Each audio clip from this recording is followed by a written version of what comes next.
పిల్ల ఆ శివలింగం దగ్గరికి వెళ్ళింది. అరమరిక తెలియని పిల్ల. ఆ పిల్ల వెళ్ళి చేతిలో ఒక తుమ్మి పువ్వు పట్టుకుని వెయ్యాలనుకుంది. ఆ పీఠం పట్టుకుంది, ఎగిరింది, ఎక్కింది, అందలేదు.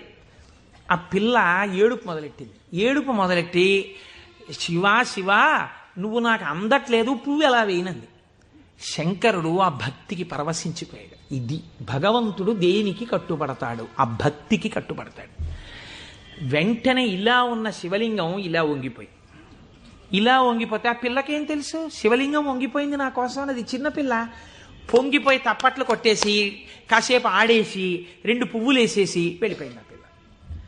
మరునాడు యథాలాపంగా అనేక శివలింగాలు ఉంటుంటాయి కదా గుళ్ళో. ఈ శివలింగం వంగడంలో లోపల ఉన్న శివలింగం కూడా వంగిపోయింది. అర్చక స్వామి చూసి భయపడిపోయాడు. ఇదేంటి శివలింగం ఇలా వంగిపోయిందని.